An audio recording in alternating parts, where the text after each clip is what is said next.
Olá, irmãos. Vamos dando sequência à nossa EBD no capítulo 11 de Isaías. Hoje vamos trabalhar do verso 1 até o verso 10. A gente vê que no capítulo anterior, o capítulo 10, trazia uma grande destruição.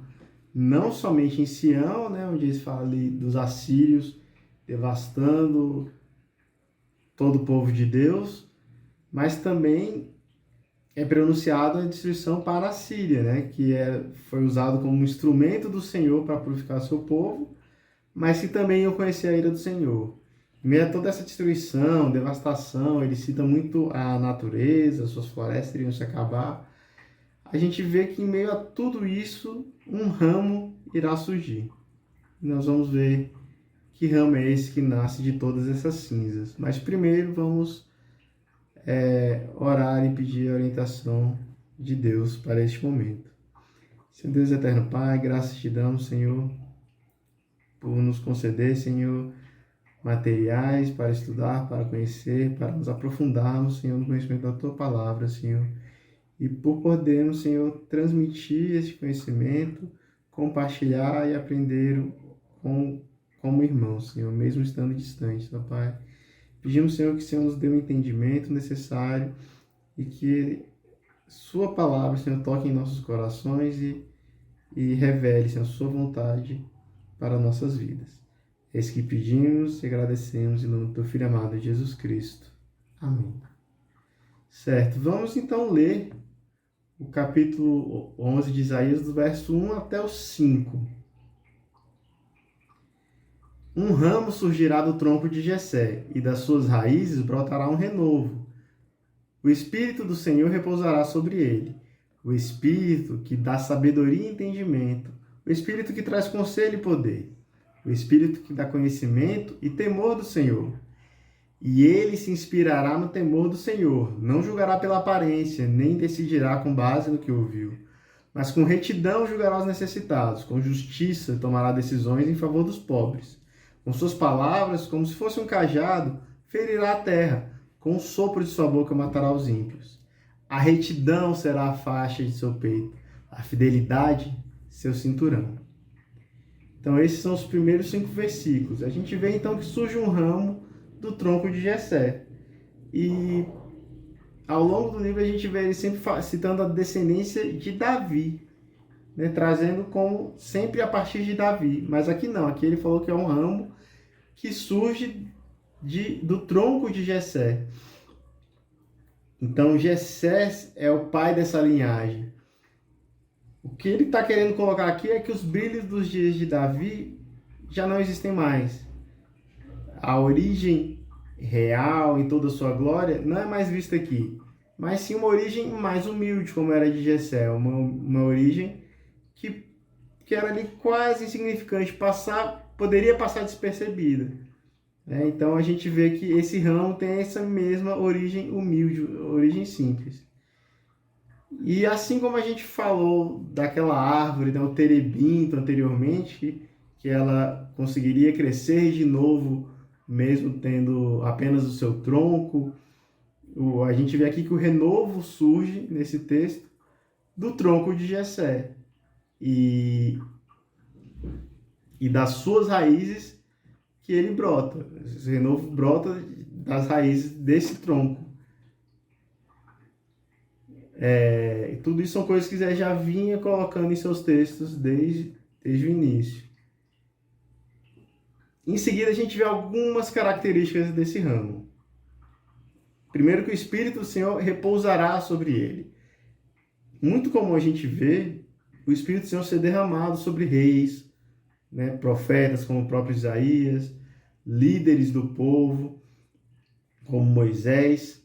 E esse Espírito confere a eles, então, dons, de certa forma, especiais. Coisas que são um pouco além do humanamente possível. Mas a ideia aqui não é apenas isso, é um pouco diferente, ela é maior. O Espírito não vai ser apenas derramado sobre ele, mas repousará nele.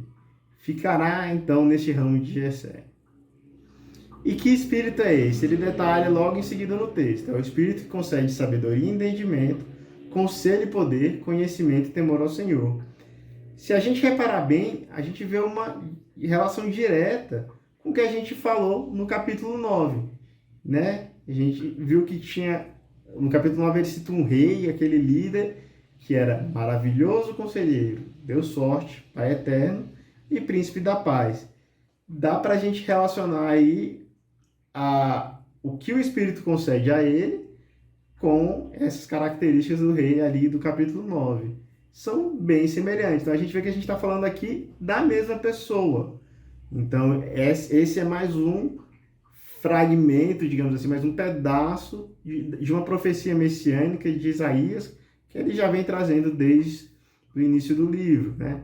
Esse ramo de Jessé, ele é da mesma forma o rei que era colocado no capítulo 9 e o filho que ia nascer de uma virgem. Então tá tudo bem ligado aqui, bem relacionado. A gente entender que se trata da mesma pessoa.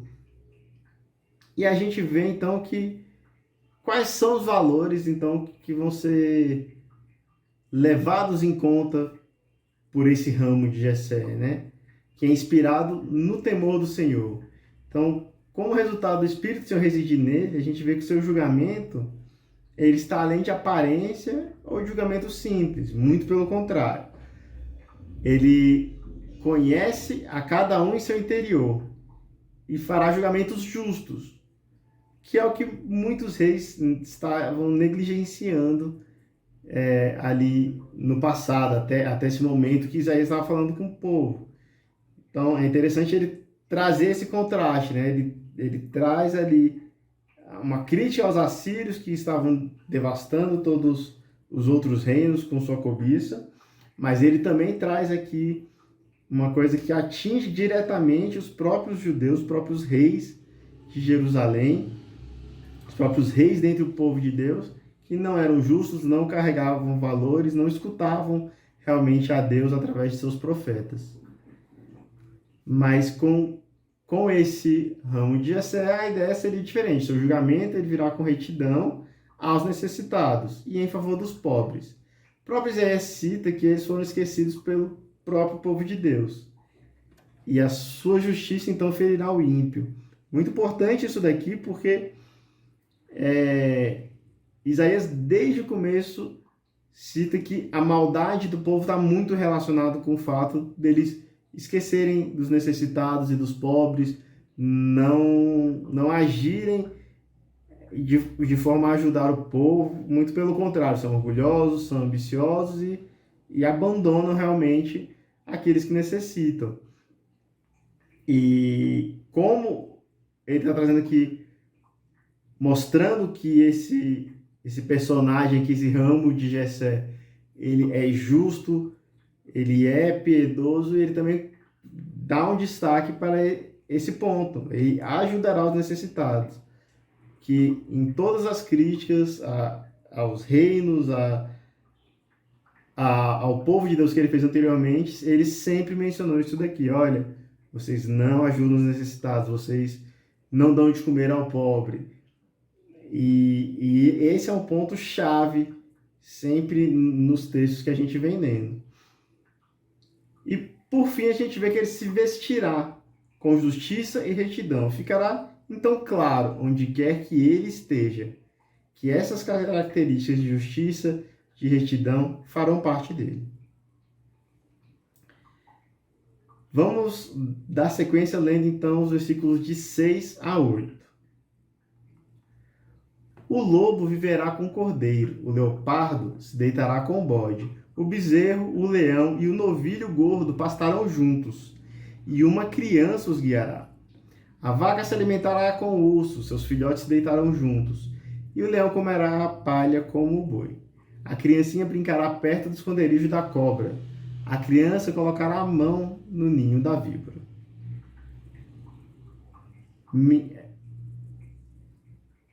Eu vou seguir até o 9 para fazer mais sentido. Ninguém fará nenhum mal, nem destruirá coisa alguma em todo o meu santo monte, pois a terra se encherá do conhecimento do Senhor, como as águas cobrem o mar.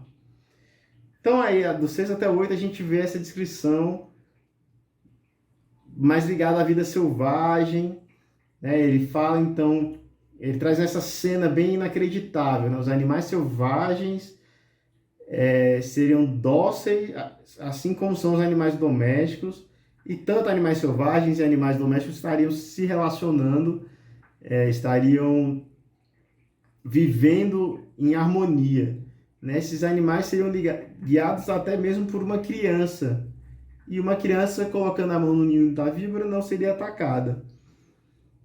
É bem inacreditável isso que a gente vê.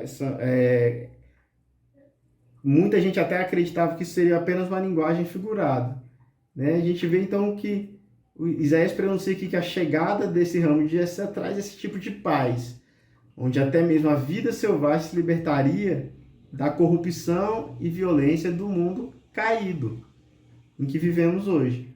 Seria um contraste total com a violência da própria época ali que Isaías estava falando, onde os assírios buscavam então essa dominação mundial através de suas guerras. Mas será que esse quadro que a gente viu aqui, desses animais vivendo em harmonia, isso pode de fato acontecer? Ou é realmente uma linguagem só figurada? Vamos ler o texto de Romanos 8, os versículos 18 e 19.